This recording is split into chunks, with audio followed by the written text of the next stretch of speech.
Welcome back to the Groom Podcast. My name is Massimo and Stefano. You okay there, Brendan? That was not what I was expecting. I got to keep you on your toes. Anyway, my name is Massimo and Stefano. I'm one of your co-hosts. Today we are at the Franklin Theater in downtown Franklin, Tennessee. Historic place of first kisses. Anyway, who are you in this plain white shirt next to me? I am Brendan Ayton. As of filming, the 4th was this weekend.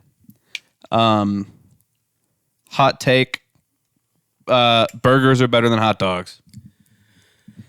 I'm with you. Or they're like on an equal plane, but like... No, I'm with you. I think you get more. I've never had Daddy's Dogs, and I want to try Daddy's Dogs. And there's a chance that Daddy's Dogs switches my brain. No, but I think you get more bang for your buck with a Dow. Daddy's Dogs. Daddy's Dogs. I feel like to sponsor us, Daddy's Dogs. Daddy's Dogs. We would eat a hot dog. Oh my God, I would demolish a hot dog right now. Actually, honestly, I brought hot dogs for lunch today, but we're going to get cheesesteaks. We already talked about it, so. Not me. When am I? I guess, yeah, you can talk to the gang. It's more of a Maddie and some other office people are going to go, and I'm just tagged in. I work here. I know, but I feel like you have plans or something today. I mean, I always have plans, but plans are made to be broken, ladies and gentlemen. Okay. No? Okay, well, we're going to get kicked off. I just want to mention real quick, I worked a pretty cool show at the Ryman Saturday. My eyes your eyes okay? Yeah, I got something on my eye. Sorry, keep going. It was Elvis Costello, for those of you who know who that is. Brendan does not know who that is. The name is familiar, but I couldn't tell you what genre or what he looks like. We're looking up a picture. Let me put my glasses back on. My eyes hurt. I don't know why. Lately, my eyes have been hurting. I don't think a picture's going to help you, but I will be. Also, his name's Elvis Costello. So it's That's just not a cool what you name. just typed. It's still not what you typed. Costello. You have an I before the Z. Shut up. That should not need. Shut up. His Elvis is Elivis. Okay. Born in 1954. I was going to say, I think he's a guitar player. Singer, songwriter, producer, author, and TV host. London pub rock scene in the 70s. It's part of the Attractions. Go to like band. Does he have like groups, like music groups? Hit that thing up there on the top, music groups. The top? Oh. The Attractions, the New Basement Tapes. Never heard of them. Hey, shout out to being famous enough to play the Ryman, I guess. I mean, it was like... Declan, we'll go back to that. It was packed, though. Wait, what did I click? Go back. Wikipedia. Declan Patrick McManus. You like that name? What? Man, that's the most Irish sounding name. Declan Patrick McManus. That's crazy. And he's an English guy. He's not even Irish. Whoa. Sorry. That's all I wanted to say. Oh, wait, that's his name. I just read that. That's not... Shut up. Screenshot this. Put it in there. Let the people see. Actually, I will. Yeah, no, I've never heard of this guy. Sorry. I mean, it's cool you're playing the Ryman. Yeah, I can't say that I know who this guy is. You don't know who that is? Still don't. Yeah, I can't say I recognize him. I don't know who that is. Nope. Okay, well, just play the Ryman. It was a cool show. Yeah, that's cool. I worked the in and the out, and between the two, I went home, and my parents were having a cookout thing. Yeah. So I just went home and had a couple drinks and had some pizza, and it was great. Yeah, when I say cookout, I mean pizza. It wasn't burgers. Yeah. Come on. What do you think we're doing? We did hot dogs and burgers and fries. On the 4th, though. On the 4th. Oh, yeah. Sorry. Yeah. Yeah. This is the 5th. On the 5th, yeah. We'll get to what I did on the 4th later today, but... oh, yeah. But I had a crazy weekend. I slept for like 4 hours during the day yesterday, which was Sunday. Nice. The 6th. Nice. So that was fun. Today, as of filming, also is my brother's birthday. It's your brother's birthday? Yeah. Which one? Parker, the youngest. He just turned 19. I met Parker. Today. Happy birthday, Parker's Parker. going to be here next week. If only you were going to be here next week to help me move like you promised.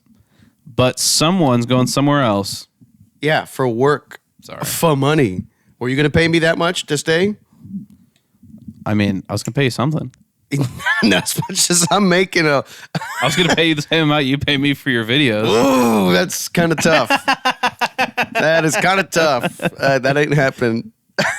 Sorry, that was tea. Anyway, my feed has been blown up. Let's get to our first topic here with the Ozzy Black Sabbath last show, the Back to the Beginning show. Have you seen all the clips? I have. I basically watched the thing, basically. Oh, really? Well, because I found someone that was live streaming it all day, so I watched the live stream. They live streamed the live stream? They were on TikTok just filming the live stream all day, so I watched it. Yikes. But no, I mean, it was fine. I saw someone, when it first started, someone made a TikTok that was like, this is going to be a technical nightmare.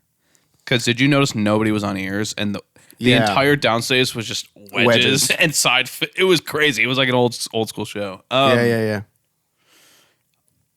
Not a technical nightmare. No. Only one band had a bad mix. And it was Gojira. I didn't know a lot of the bands. But it wasn't really their fault. See, I knew like every band. Okay. I knew like every band. Yeah, that was your show. The super groups were really cool. I don't know if you saw the super groups. They had three super groups. Did you see I saw so many clips, not so many, but a few clips of people when Sammy Hagar went out. I'd be like, oh, he sucked. And I was like, I saw that. What do you mean? He sounds fine. It was bullshit. The problem is that the day of, you have all these like metal singers. Yeah. And then you have a rock guy come out. Yeah. Guns N' Roses got hate for being on the show too because they weren't metal. Yeah, they got a lot of hate. So like, it's just the people complaining. It's them finding something to complain about. Because most of the comments were like, Sammy's great. At the end of the day, the worst singer of the whole show was Axl. It was either Axl or shoot, what's the guy from Disturbed. He came out and did a couple songs in the super groups. He actually got booed coming out. Yikes. The super groups are cool. One of the super groups was basically Anthrax, but the drummer from Sleep Token was there, which was cool. Jason Momoa kicked off the show and then jumped in the pit for Pantera, which was pretty cool. Zach Wilde basically played like 4 sets that day. Dude, Zach he played Wilde's with Pantera, great. and then he played a little bit with Sabbath, and then he played with just Ozzy. Yep. And then I think he did something else too. I don't know. I might be wrong. Maybe 3 times. I know Zach Wilde from Guitar Hero World Tour. There's a video of Zach Wilde doing a guitar solo, a guitar battle with Slash back in the day in like in the 80s. Oh my gosh, that video rips. Yeah, I think the show is cool. I mean, Ozzy is obviously not in the best of health, so he sat the whole time. Though. He wasn't that bad. A couple times he kind of got off of the tempo and stuff, and kind of, you know what I mean? Like when they were playing War Pigs, when it's just him and a hi-hat. That's also tough to do when you're an old guy in a giant stadium with just wedges. Like that's kind of tough. Like that's a tough song. You know who I was pleasantly happy about that didn't get any flack, surprisingly, was Steven Tyler. He sounded good though. Oh my gosh, he sounded great. But just in the same vein of like he's the classic rock guy. Yeah. Like Sammy and the guys. The other thing too is that I don't know if you know the band Extreme. They're like I know. Nuno Betancourt played with like every super group. He also played like 3 sets. But the show was cool. I mean, I think the turnout was good. I think the show went good. I think the production was cool too. Yeah, I don't know. I think I also saw Steven Tyler and Ozzy are the same age. I actually believe that. I believe that. Let that sink. I believe that. Did you see Steven's performance? Yeah, but also Steven didn't do nearly as many drugs as Ozzy did. Think about their lifestyle. It's not like he didn't do any. No, I know, but Steven probably just has a worse deviated septum than Ozzy, and that's maybe it. Steven just maybe did a little more booger sugar than Ozzy. But other than that, Ozzy did everything else more. So it's like, why does, you know what I mean? I mean, also Ozzy had booger like 3 strokes.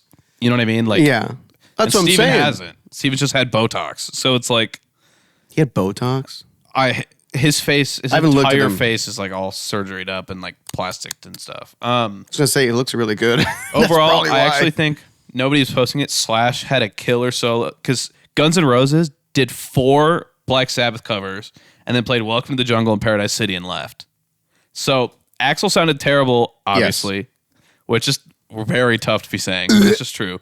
But he's so bad. Slash actually crushed the Sabbath covers. That's all I'm saying. Slash, I've been a little worried about him the last couple of years because of his age and stuff, but he crushed it. I think the reason they did it on the 4th was cool. Do you know why they did it on the 4th? I thought it was on the 3rd. No, they did it on the 4th. Oh. It was on the 4th of July. Okay. Why? It was because something about how Sabbath back in the day, like, played a show or got canceled or something on the 4th of July. And then they had, like, a whole, like, thing about, we don't care, we're going to do it on the 4th. And it's been a thing throughout their career of, like, playing on the 4th of July to be, like, screw the Americans, we're going to play on the 4th of July. Fun. And so his last show in London, in Birmingham Park, on the 4th of July, it's kind of, like, poetic or whatever. It was cool, and it was a Friday, which is cool. Yeah. That might be the best part, that it was a Friday. And it was a long show, though. They started, and, you know, one of the best parts about it, if you're a Tool fan, you know that Maynard James Keenan, the singer, and, like, the band, they don't really love professional filmings and stuff, you know? And they professionally filmed the show. And so we got 3 Tool songs professionally multicammed and like professional audio, professional multicam. And they don't like that. No, well, Maynard has just always been like known for like, he's a very weird, like different guy. He always dresses interesting and like he does drag sometimes because he feels like it. And like he's got a Motoc. He just does his own thing. Like, but he's a great singer. He stands on a riser next to the drummer. He doesn't stand downstage. He stands upstage. The upstage is the drummer, upstage left, him on stage right on a riser, same level as the drummer, and then the downstage left and right is the guitar and bass player. Yeah, and he's been doing it his whole career. There was a point in the 90s where he would face away from the audience while he played because he was like afraid of the audience or something. I don't know. He's one of those guys, right? But he's an amazing singer, and he's also one of those guys that doesn't like the idea of doing like no phones at shows. They don't play all the hits if they don't want to. I can get behind that. And they don't like the idea of giving people a free concert. So like they never really did like a live concert. You buy a DVD. Like they've never done that type of thing, right? And they only really blew up again in like because like right before COVID, they up until then had none of their music on streaming. Tool wasn't on streaming up until like 2018, 2019. And then they put all of their music on Spotify. And then it all went viral again. For like a month, the top 3 records in the US were Tool records that came out in like 90s and 2000s. And it was awesome. Tool making a comeback. All that to say, the Ozzy show was great. And this was also a great weekend for reunions. Great. Teeing that segue. up. Thank you. Teeing it up for yourself there. Black Sabbath. Didn't even have to do anything. One last thing about the Ozzy thing. Geezer Butler, bass player for Black Sabbath, still got it. Yeah. He ripped. And his tone is great, too. You have anything else to say about the Ozzy show? Sorry, I kind of just took that over there. I just wanted to mention that Sammy was there, and for some reason he got hate. I'm a big Sammy guy. It was annoying. Yeah, don't worry about that. Jake E. Lee played, too, which was cool. One of the guitar player that played with Ozzy after Randy Rhoads died. He came out and played a couple songs, which was cool. One of the first videos I saw was Mama, I'm Coming Home. But it was like... On my feed, it was like 4 in a row. Hey, what an acoustic tone, by the way. That acoustic tone. One of my favorites ever. 12-string and... Yeah, man. With a chorus, 12-string. Chorus on a 12-string is wild. Something about a chorused out, bright 12-string, or even a regular one, but just... sounds great. I'm working on a song that you know about. The look you just gave me. But I think I kind of want to put... a chorused 12-string vibe. Maybe not a 12-string, but like that vibe on it somewhere. I also think I want to buy either a rubber bridge guitar or a rubber bridge to put on one of my guitars. What does a rubber bridge do? It's literally like a bridge, like made of rubber, obviously. Rubber bridge. Okay. Sorry. Okay. Just see if I can do it. But it like makes it like half muted sounding, but like in like a rubber. It's hard to explain, but like in a rubber way. It's got its own unique tone, and I think it might be cool on that song. Anyway, about anything reunions. Ozzy? Huh? No, I'm good. Okay. I'm good. Love the guy. Okay. Hats off to him. Yeah. I'm not taking this hat off though. My hair's atrocious. Like 50 years or whatever. It's crazy. 60. That's crazy. I think they said it was 60-year career. That's crazy. Yeah. I hope to have that. I hope that my career starts in the next 3 days, and that 60 years from right now, I'm doing a show on July 10th or whatever. I count like myself starting, like really starting when I was 18, because that was when I like left high school. I was in that first band. Like I was getting plugged in. So for me, I call that 18. So when I'm... Okay, then I guess I would say for me, it was like... Probably when you moved here, right? Yeah, when I was like 19. Got a year on him. Okay, but I was also playing in bands from the time I was like 10, so... Well, then if we're counting that, then I did camps and whatever back in the day. I mean... Whatever. Okay. I win. Reunions. Oasis reunion. Okay. I'm going to let you just run on this because so tell me what happened. I don't know. Let me start with the reason why Americans don't know who Oasis is. Well, know. I know, but the same way that everyone else in the world does. Okay.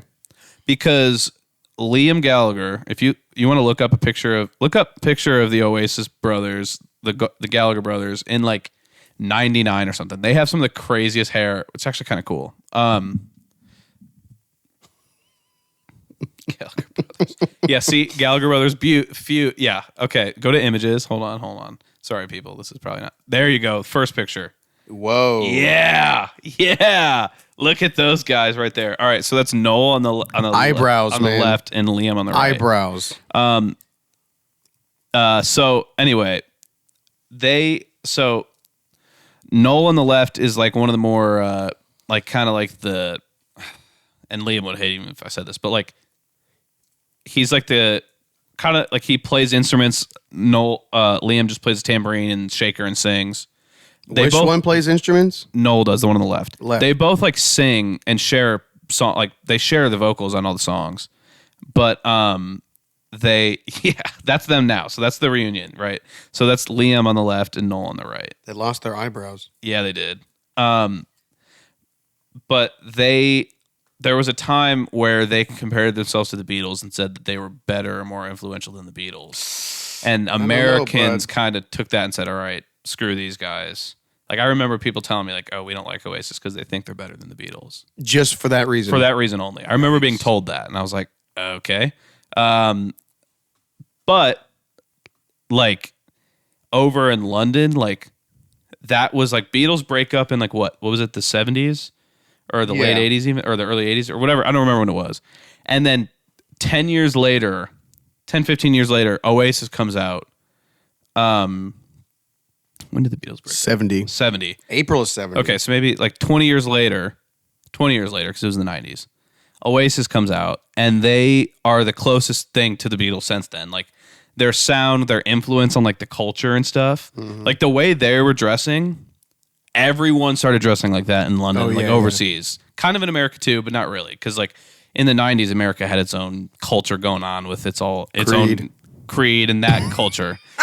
But... Dude, Oasis is so good. And like Wonderwall's become a meme now, which is like whatever. Yeah. But like today. Yeah, see, like it's but like my song so this isn't song of the week, but my song of the week this week is gonna be an Oasis song. Don't spoil it, Brendan. It's not a corny Oasis song. It's not like one to like it's actually good. Can I make mine Wonderwall if you do a not Wonder? Yeah. But they did the reunion show, 2 shows on the 4th and the 5th in maybe it was on the 5th and 6th. I don't remember. It was 2 days in Cardiff in London. And dude, these shows were massive. Yeah. They were like the stadium's huge. It's a giant covered like arena basically, or a covered stadium basically. Like it's like probably 70,000 people in there or whatever. And standing room, the whole ground standing room. They had like arrays because it's how big it is. They had like delays inside. They had delays. People were like bringing flares and like in the audience setting flares off and like it was like 90s vibes again. And there was like there was a lot of phones during certain moments, not a lot of phones during others. The production wasn't like that overdone, and they sounded so good. And now because of that, it's an Oasis. My summer now consists of Oasis, Willie Pearl, and Julia Fox as far as what I'm listening to. And when Tyler Childers' new album comes out. And the Doobie Brothers. That one song, yes, which I won't even say or spoil it. Which song. I'm going to be working on more. Yeah, we got to get going on that. You told me I had time. You literally told me 2 days, 3 days, 4 days ago that you're like, don't worry about it. We got time. It's next Saturday. I thought you said I had more time. Okay, I mean that's fine. I'm not that far from it. I'll work on it today. Actually, when this comes out, it'll be out end of the month. Oh, really? Okay, go watch it. Yeah, go watch it. It's really good. Taking it to the street. Taking it to the street. It was personally for me the most fun full band I've done. Yeah, it both was in the recording and mixing process. The recording was so loose, and even mixing it's fun. Like sitting there and listening to Take It to the Street and mixing it is so fun. I was just talking to someone yesterday. Rhythmically, it's such a fun song. It's like puzzle pieces and it all fits and it's so cool. It's kind of like it's a pretty actually syncopated song. Like it is. You got to know your rhythm and be in it to play that song. Yeah, so like the bass part, the whole song is syncopated. Like there's rarely a time you're playing on the downbeats. Honestly, like in the Taking It to the Street is the only time I'm playing straight on the yeah. So go watch it. It's fun. Also, it'll be in the description that below. bass that I'm playing in it is a new bass that's at the studio, which as long as we keep going to Smokestack, I'm probably going to only play that bass going forward. That's my favorite jazz bass I've ever played in my entire life. It sounded so good. I'm obsessed with it. Even if the song doesn't call for a jazz bass, I'm probably only playing that going forward on this YouTube channel. Well, what else you got on Oasis? Is that it? I just want everyone to go listen to Oasis, and I'm sure they're going to hopefully if they don't break up during this. One last thing. The reason they broke up 16, 17 years ago, they had like almost like a Silver Springs type moment where they were on stage, fought, and Liam like sat down on the drum riser, like quit the song, like threw his shit down and sat on the riser and just sat and watched him finish the song. Like he sat watching him. It's pretty iconic, actually. I think I did see that clip. It's a pretty iconic clip, yeah. And for them to, and actually it went viral during COVID because Matty Healy from 1975 did a podcast and was like, can you imagine being one of the biggest bands in the world and the only reason you're not making millions of dollars a year is because you have a feud with your brother about who's more important? Like, and then the clip went viral. I can't believe he said that. And then the clip went viral, and then 2 years later they're back. You know what I mean? Thank you, Matty Healy. Thank you, Matty Healy. Yes. Also, as I was saying that, it started pouring outside. Just putting that out there. Raining? Yes, it is. It's raining. It's not. Yes, it is. No, it's not. No. Winner, chicken dinner. It's not pouring. It's just raining. Okay, whatever. No. Speaking of, last thing before we do Song of the Way. 1975 played Glastonbury. Is that how you say it? Yeah. Wow. And that was they didn't have the extra band members. That was just the 1975. That was so like 4 people on stage.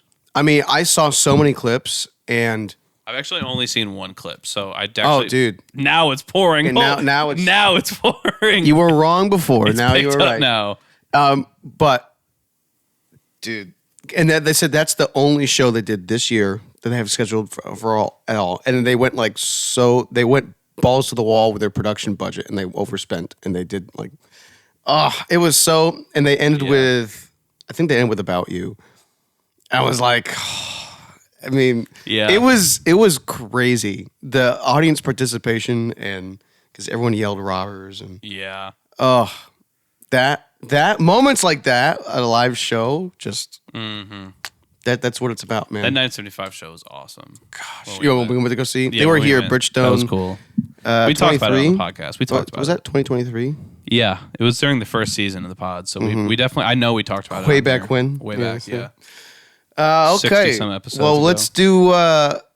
See, I have like 6 songs I want to do for a song of the day. Well, do you want me to say mine first, and then you can use that time to think about it? Either way, it's not gonna. Well, I know what I'm gonna do, but I have like. Oh. Well, maybe we'll have some more solos coming up. Maybe you can just bank them in your head and knock them out as we go. I'll forget them. Just do your thing. All right. Can you pull up the notes? I need it. So I had to type out how to pronounce this because. Wait, I don't want you to see. I want you to try it. I can see it right now. So. I got it. I know I got it. Okay, say it. The song I'm doing is an Oasis song. I honestly didn't know it until they did the reunion show, and I was looking through the set list and the clips, and I heard a clip of this song. And actually, live, they play it like 10, 15 clicks faster, which I think is cool. I also do love it at the original tempo. But the song is Acquiesce by Oasis, and I nailed it. I know I nailed it. Yeah, Acquiesce. It's spelled like ACQUE, whatever. That's how you spell it. I know, but I just typed out how you say it. Like He typed it AKWE with the line on top, and then another ES. E and an S. Well, that's what like the thing. I forget what it's called, but like when you type it out on how to say it, you know what I mean? Like in like the dictionary. Yeah. That's what that is. I just typed it out so that I could read it. Acquiesce. Yeah, because the line means it's like a hard E, so it's like acque, not acque, and then S. Yeah. So Acquiesce by Oasis, it rips, and I'm trying to get this band that up. So Hey, you got to talk louder. Hey man, no, you can actually. It's actually pretty loud. You trust me. So I'm trying to get this band that I'm in. Oh wait, I forgot you can. I'm trying to get this band that I'm in to cover that song. So hopefully they'll do it. Massimo's in that band, so that's why I'm saying it like this. We probably won't. All right, go for it. My song is, I got to look it up. Don't do the one that's playing on Spotify right now. No, it's not. Okay, good. It's going to be, you're not going to guess what it is. Mother Ocean. Guess what it is. I want you to guess right now. Because you're not going to guess it. Pirate Loves a 40 by Jimmy Buffett. No, you get one more guess. It's not on the screen. Courtesy of the Red, White, and Blue. No, you get one more guess, actually. Lights. No, it's boring. It is Wynonna Judd, No One Else on Earth. Never heard that song before. But you know Wynonna. Yeah, but I don't know any of her songs. Gosh. I had to learn it for this gig I had on the 4th, which we'll talk about when we come back. And there's something about, I've never really listened to her before, and there's something about the way it was like, it was just so good. Okay, here's Acquiesce by Oasis. And No One Else on Earth by Wynonna. We'll catch you in a minute when they're done.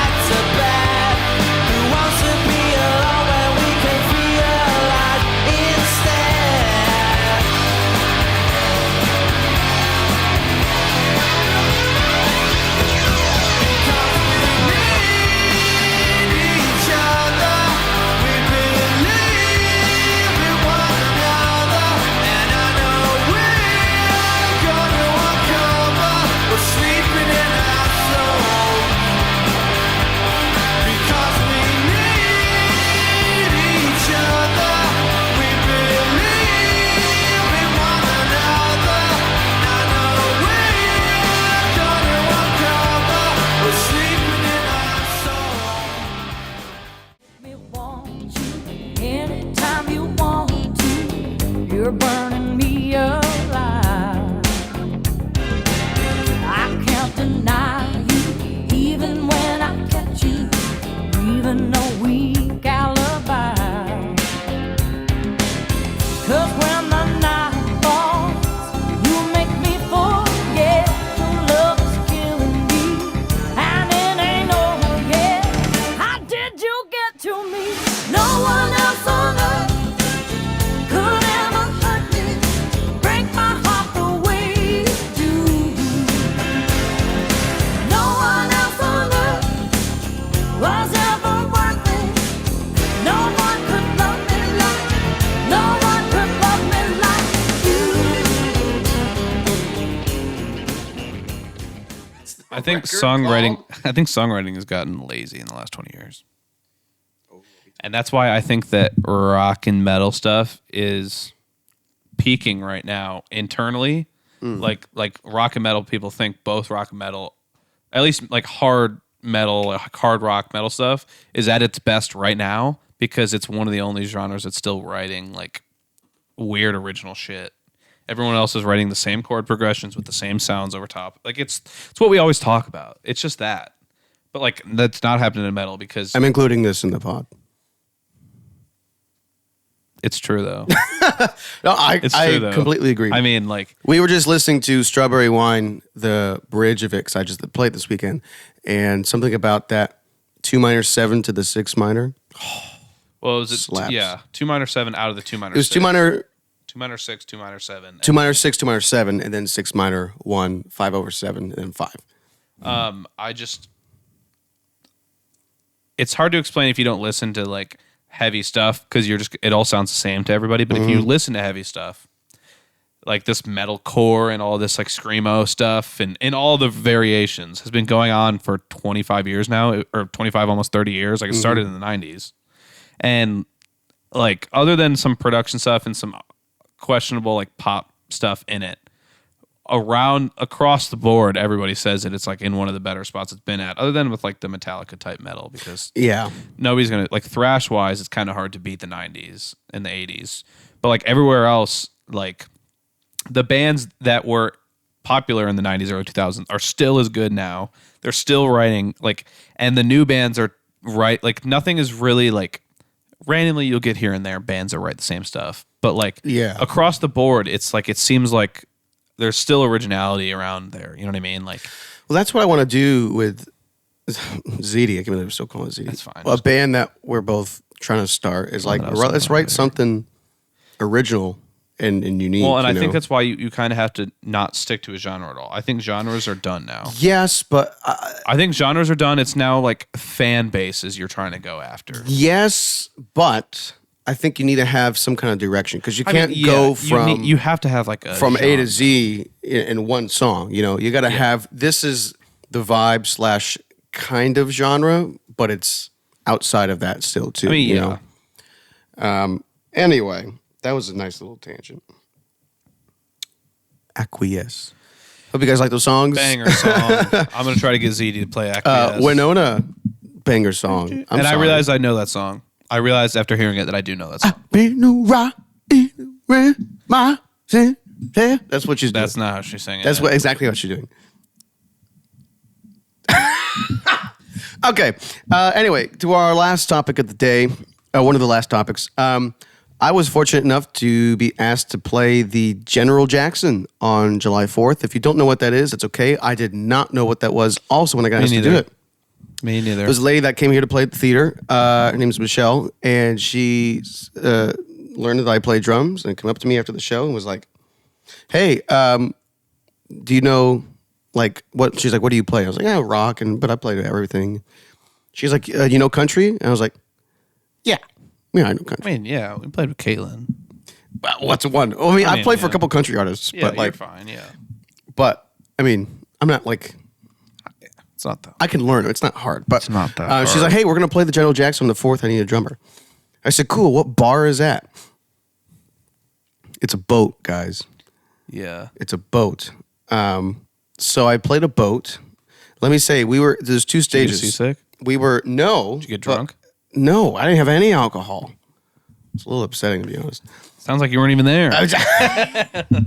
No, but so what they do with the General Jackson, you can buy a ticket. There's actually an inside stage, and they do dinner and whatever in there. And then there's an outside, upstairs stage. It's covered with a bar or whatever, and we were outside. But what happened was they needed someone to cover the upstairs, and so the drummer from inside, who usually plays every night on the night shift, this is his wife, Michelle.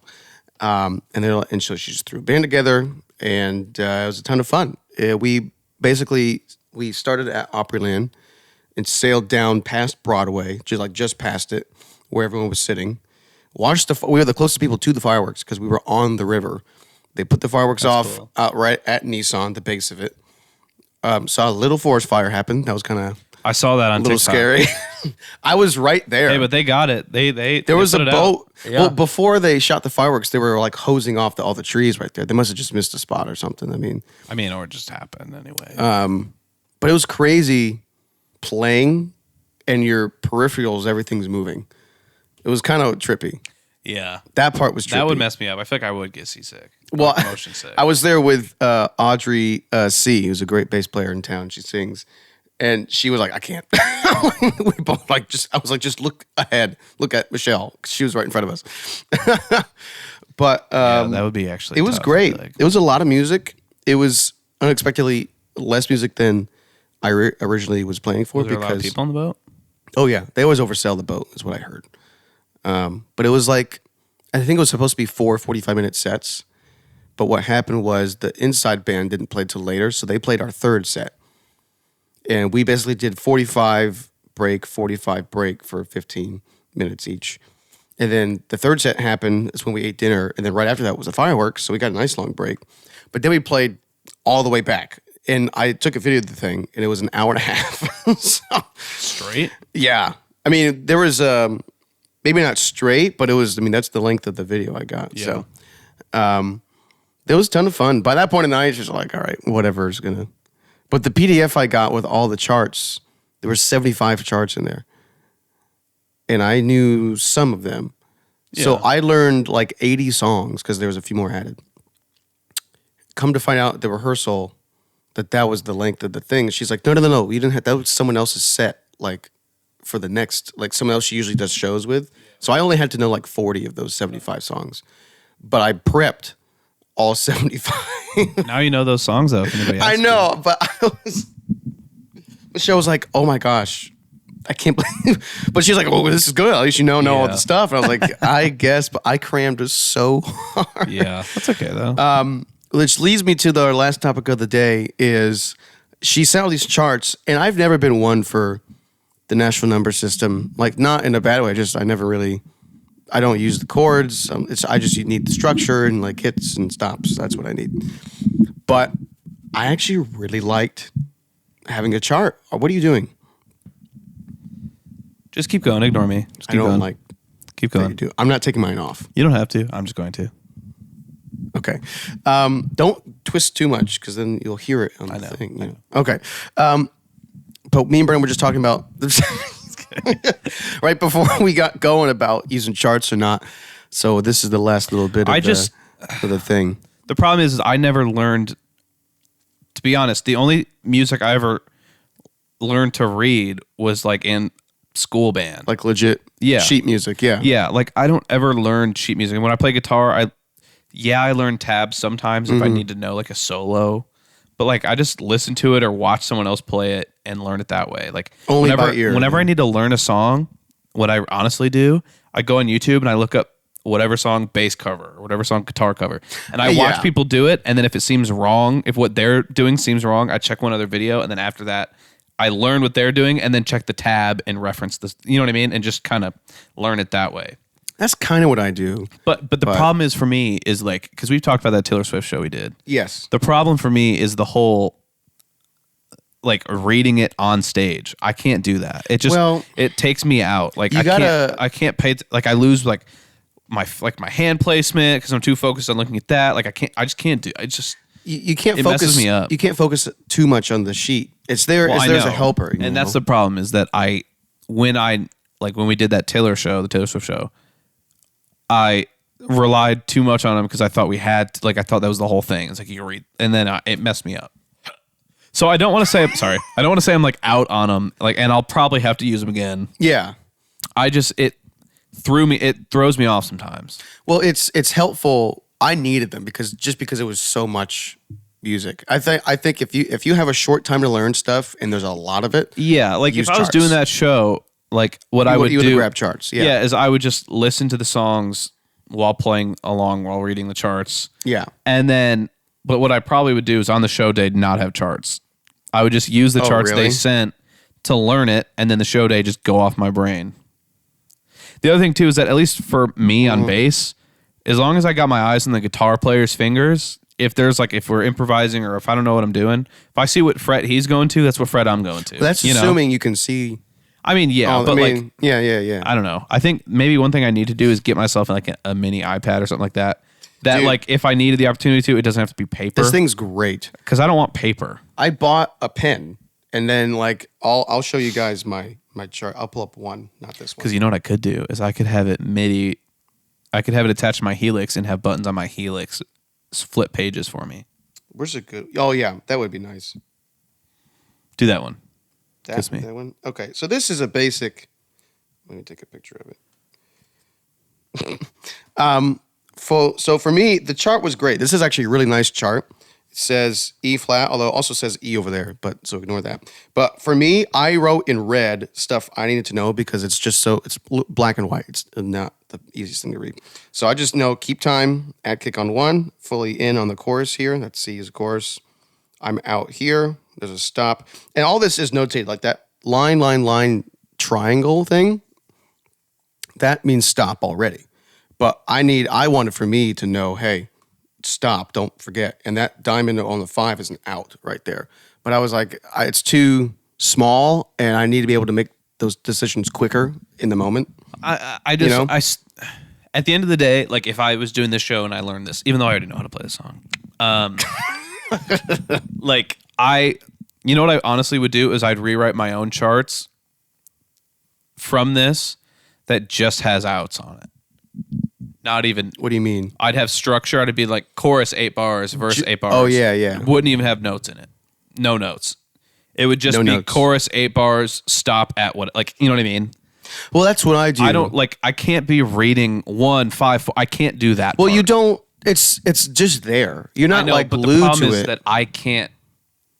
When it's there, I just look like You look at it. Yeah. Well, that's you. You got to not look at the. But the problem is, it makes me not trust my brain. It makes me not trust what I already know, and then I mess up. What's the difference then if you write, "Hey, verse 8 bars"? Are you just because then for me I'd be counting 1, 2, 3, 4. It's not notes, but that's okay. I'd rather because I'm always counting. Like it doesn't. Yeah, the counting doesn't bother me. It's the because then it's like 1, but what key you're in, and then when you have key changes, it's still 1, but you got to remember that. I can't do that. I just I like if I was doing this show, I'd take all these charts and make my own, and it would be like that verse is what it's 8 bars. It'd be like verse 8 bars. You wouldn't even say end with a 4, like is that last chord on the verse? I maybe would do that. I would be like I'd be like final chord 4, like 8th but bars, I wouldn't 4. do. But also, bass doesn't come into the chorus anyway. But I'd be like, well, whatever, I'd be like, chorus is technically, I think it's 12 bars because of the weird stuff, and I'd be like, 3 hits out, ending, because da da da, kiss me, like because those hits. Well, no, it's da-na. It's just out on 4. Yeah, but for bass, it's like. Oh, really? I should know. Me. But I mean, I think. And everyone can have their own little shout out way my of perfect pitch right there. That's exactly what Keo is. I think everyone can have their own little like way of charting stuff out, and this is nice. I actually doing this gig really helped me understand movements between chords, and like like for me, getting into that first chorus is a 4, then to a 2, like, and it's just ones, like the first chord the entire time before that, basically. So it helped me be like, just pay attention to the chord movements within the song, and it'll give you an idea of what's coming up. I mean, I'm not saying it's not helpful, because it is ultimately helpful, especially when you're learning songs last minute or learning a bulk of songs. Yes. I just personally cannot rely on them more than my brain. I have to just use them to learn the songs ahead of time, and then on the show day, I can't really use them. You're just gonna remember. I'm just gonna remember them. See, but this to me, where I disagree with that, is that this is a fail-safe. Because your brain could forget stuff, or you get flustered, or whatever happens. I mean, you drink too much, then your brain goes. This will always be there. Now, I'm a big proponent of don't have stuff in front of you reading. Yeah. If I can do that, I rarely now since I've gotten this iPad, like in the last 6 months or so, I've been using it for gigs. But it's more. I don't chart it out like this. I actually, you're gonna hate this. The day before the gig on July 3rd, that night I was like, I didn't have a chart for You Make My Dreams Come True, which I didn't need one, but I was like, just to have one. I was like, I've looked at all this for charts for like a week now for this. I looked at chart for a week. You tried to make a chart? I tried to make a chart. I bet it didn't work. I wrote 3. Actually, I wrote 3. You check the timer too. We had to take it out of the thing there. Oh, that's fine. I tried to write it 3 times. The second time I got pretty far, but then I realized it was wrong. So this is, I think, my second attempt is this. Wait. I don't know. But so this was kind of right. No, this is my third attempt. When this is all right. This is actually correct. 1-1-1, 2 minor 7, 1/3, 4/4. On those, these are pushes. But then I made this. This was wrong. Look, this is 5s now. Like, it was wrong. That's not right at all. The freaking thing I was using was wrong. And I got to the very end and I was like, this doesn't seem right. Like the ending chorus wasn't right because it changes up a little bit and the thing I was looking at was wrong. But then I realized that this was all wrong too. was like, shoot. So instead of rewriting it, The bridge is also wrong on that. yeah, I'm well aware. So I gave up. It was 12:30 by that time also, and I was like, I just need to go to bed. I don't need a chart. Just Yeah, I don't know. Final opinions on charts. I mean, like, if I was in that situation, yes, I would have them on stage with me, yeah. I would probably still not rely on them, and I probably would do what you do and maybe, like, write over them with my own color, but not even look at the other stuff. And it would only be there if I'm, like, in an oh-no moment, and I need to, like, and I need to just pull something up. I don't know. I don't know. I find that it messes me up more than it helps me sometimes. So this is see, this gig. is more. Is this what you would do? Yeah, this is more what I would do. I played with Shlomo at D's last year, and this is my notes page. So I had this up on my phone or somewhere, and it's like, this is actually pretty loose. I usually actually put more than this, but I say who starts it, what kind of feel it is, if I need any kind of notes. You know what? If you want, do you like this? Well, better? I'll see if I can find my notes from the Taylor show because I did my own version of this for certain songs. If I can find them, maybe I'll bring them back next. I don't think I did anything. I think I had the music Mackay sent, and that was it. Well, because I took what Mackay sent, and then because I also had to like play sub parts, like play piano parts essentially. So I had to like figure out my own thing to do a couple times.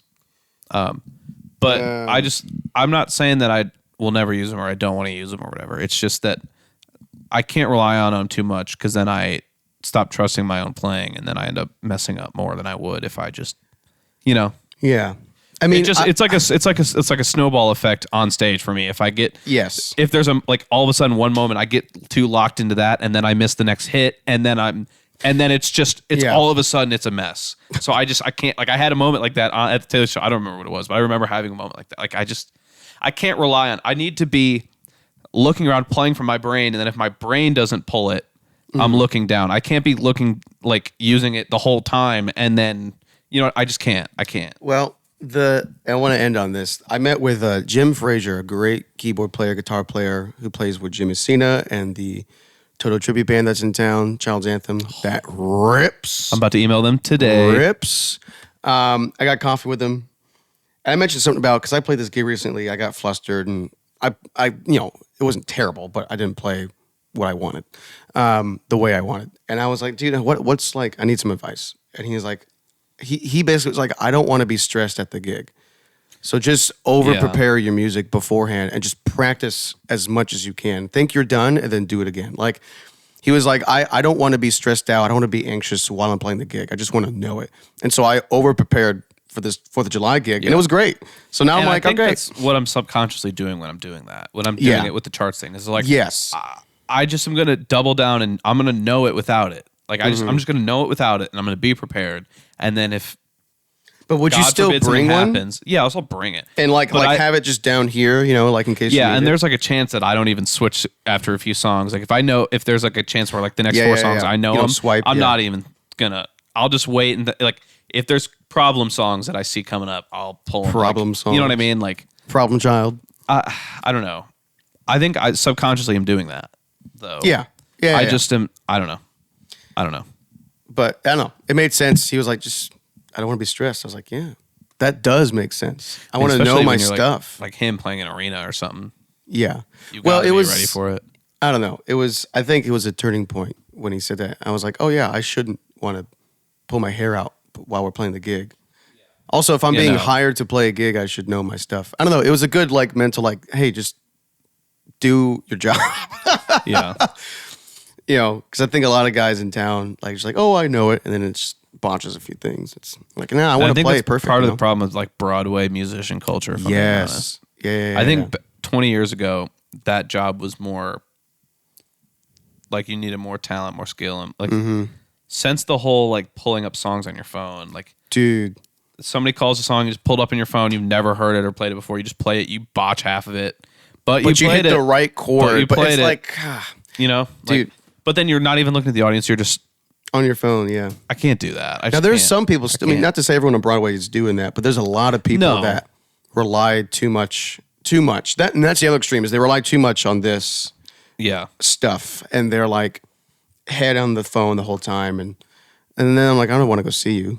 I'm not going to Yeah. tip you. And I think that's my problem is that when I have them in front of me, I rely on them too much. Like you're like, oh, I have it in front of me. I should look at it. Yeah. Oh, okay. And then yeah. I just fall apart.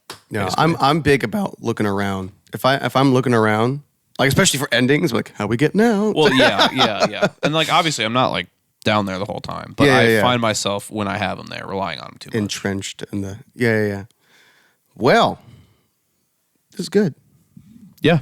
This has been a Green Room Podcast. Thank you guys for listening, watching, wherever you are. Time of day, morning, evening, night. Not the afternoon, though. You can't watch this in the afternoon. I don't know.